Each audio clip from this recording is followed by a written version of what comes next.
Buongiorno tifosi, comment allez-vous? Alors, vous voyez, on se met bien, nouveau décor, nouveau gadget ici, vous voyez, nouveau gadget ici, vous voyez, pour le s'abonner, pour vous, pour les nouveaux qui êtes là, abonnez-vous, cliquez sur le petit bouton et la cloche qui, disons, fait en sorte que vous êtes toujours au courant de nouvelles vidéos, mais sans plus nous attarder sur ces gadgets, allons vraiment au fond parce que c'est la veille du big match Milan-Juventus, match qui est hyper important, voire crucial pour nous cette année.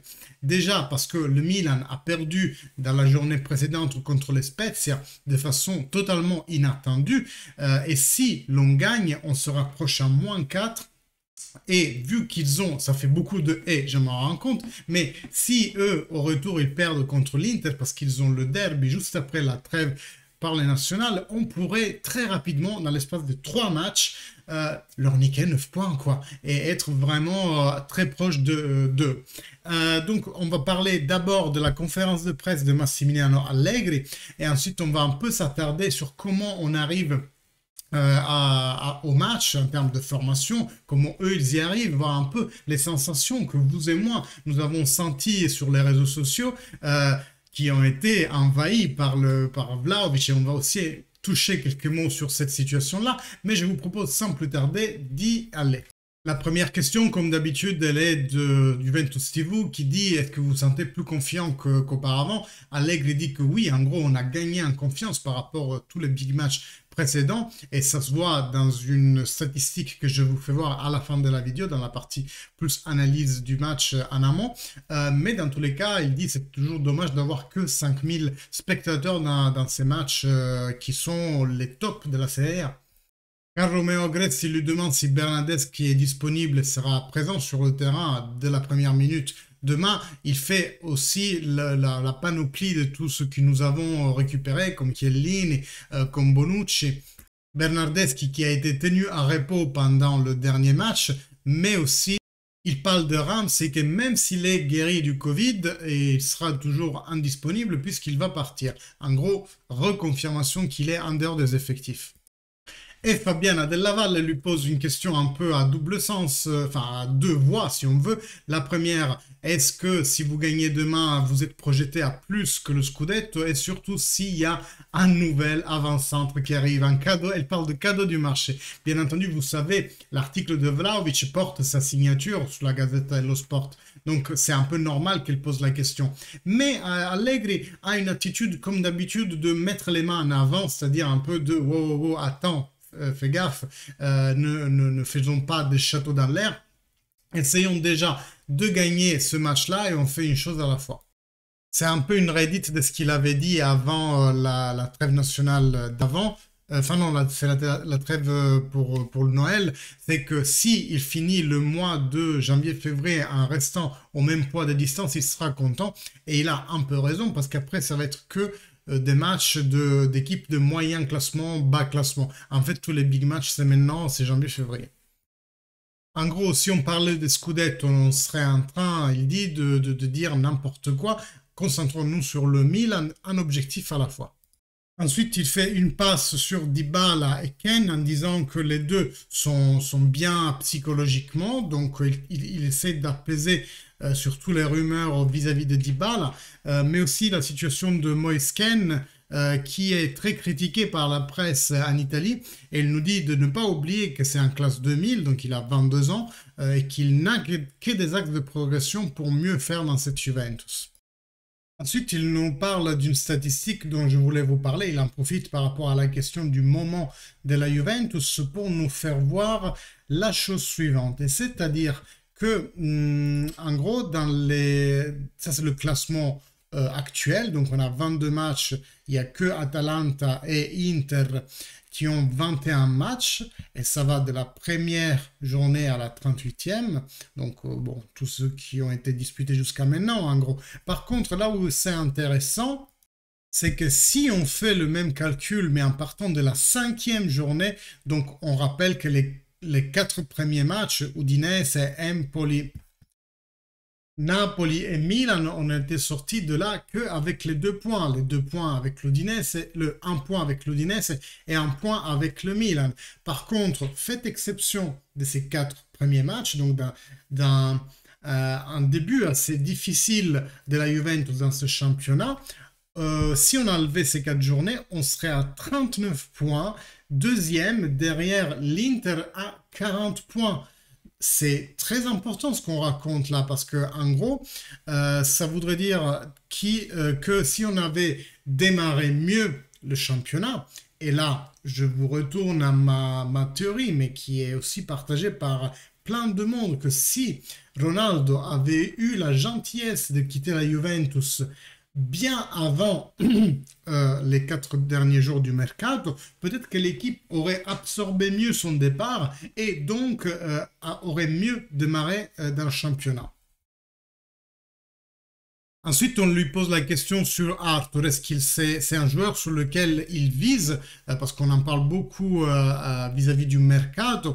Et là, il nous dit que c'est un joueur important. Il ne faut pas oublier qu'il venait d'une grande période d'inactivité. Vous vous souvenez, la blessure dans le match contre l'Atalanta. Merci Atalanta pour taper toujours comme des forgerons sous stéroïdes et de nous casser tous les joueurs. Bref, ce qui avait révélé aussi le problème de calcification au genou pour lequel Arthur a subi pendant toute la deuxième partie de l'année dernière une réhabilitation du point de vue des mouvements de physiothérapie en fait, mais qui a nécessité une intervention chirurgicale en début de l'année, chose qui a été faite. On lui a enlevé pratiquement une deuxième rotule. C'est comme s'il avait 2 rotules dans le genou. Ah, c'est dégueulasse. Bref. Et il a dû se réhabiliter. Et donc, il a eu un parcours non facile. Malgré cela, aujourd'hui, semble beaucoup plus intégré dans les logiques du milieu de terrain de la Juventus, mais c'est vrai que sa nécessité de jouer et de jouer de plus en plus pour réacquérir sa place dans le milieu de terrain du Brésil fait qu'il a envie d'une expérience où on lui donne l'assurance d'un majeur minutage, quoi, d'être plus employé par l'entraîneur. Chose qu'Allegri, je pense pas qu'il puisse lui promettre, puisque comme je vous avais dit, à mon avis, un milieu de terrain Arthur Locatelli, en fonction de la puissance, du manque de puissance physique de Arthur, peut être problématique avec des équipes qui jouent beaucoup dans l'axe ou qui ont un milieu de terrain très physique. Bien entendu, ça ne reste que mon avis. On lui pose la question de l'attitude de l'équipe, à la fois l'attitude de ceux qui partent titulaires, mais aussi l'attitude de ceux qui rentrent. Il remet une couche sur l'importance des deux dans la globalité du match. Donc, ceux qui rentrent ont autant d'impact que ceux qui commencent le match. Et après, il nous fait une petite analyse du match d'aller. Comme quoi, on a bien joué 70 minutes. C'est aussi ce qu'on se disait dans le post-match à l'époque. Mais qu'après un but pris pour de la légèreté vraiment en phase défensive, on avait baissé nos gardes et le Milan a même eu l'occasion de marquer un but de plus. Et là, il semble donner une clé de lecture qui dise, en gros, on est heureux si on a fait que match nul avec le Milan à l'aller. Après, on lui pose la question, est-ce qu'il faut s'inspirer au Milan par rapport à ce qu'ils ont réussi à faire depuis quelques années avec un projet qui vise sur les jeunes, parce que Allegri parle toujours d'un projet des jeunes. En fait, là, il nous fait une super cazzo, là, beaucoup de mots pour rien dire. En gros, comme quoi, on a eu une année de victoire, maintenant il faut reconstruire, patati patata. Beaucoup de choses, trop dire pour rien dire, comme d'habitude. Mais maintenant, venons à celle qui pourrait être, qui est pressentie comme la formation titulaire de demain. Agresti et les autres nous ont dit plus ou moins ce qui a été essayé dans le dernier entraînement et on devrait partir avec quelque chose de similaire. D'ailleurs, faites-moi remercier Luca Toselli qui a fait les graphismes, je les ai juste pris de sa vidéo, mais si vous parlez italien, Luca Toselli c'est quelqu'un à suivre parce qu'il a toujours des très très belles réflexions et puis les graphismes, voilà, moi je les réutilise. Un jour je le remercierai encore plus pour ça. Donc on devrait partir avec Szczesny dans la cage, bien entendu. Les deux ailiers très importants, vous voyez Pellegrini et De Sciglio. Donc là on part déjà sur quelque chose d'assez nouveau comme implantation de cette Juventus. Parce que vous voyez bien qu'on préfère mettre Pellegrini à la place d'Alessandro et De Sciglio bas pour avoir Quadrado disponible en haut. Donc l'absence de Federico Chiesa se fait sentir par ça, enfin la cure, disons, au fait que Federico Chiesa est indisponible et d'une part de monter Quadrado et d'une part d'utiliser McKennie et Dybala au même temps parce que les deux montent beaucoup. McKennie notamment qui est un milieu de terrain mais il a des fortes capacités d'insertion. Et aussi pour ne pas avoir Rabiot sur le terrain. Parce qu'avant, je pense qu'il y a 3-4 matchs, ici, il aurait choisi Rabiot à la place de McKennie.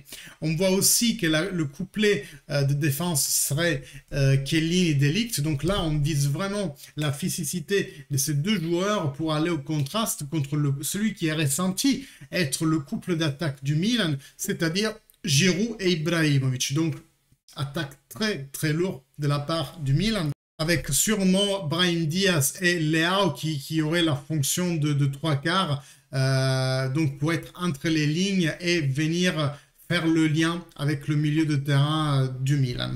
Et pour notre milieu de terrain, on va donc retrouver Betancourt. Donc là, il part sur un choix d'un milieu de terrain physique récupérateur de ballon. Notamment, il devrait, à mon sens, jouer devant la défense pour laisser Locatelli faire le lien avec les secteurs avancés du terrain. Comme je vous disais, Quadrado et McKennie en guise d'ailier dans ce 4-2-3-1 avec Dybala entre les lignes, derrière Morata. Mais ça, c'est une formation type. Mais comment on pourrait se mettre sur le terrain, la Juventus, lorsqu'on va attaquer?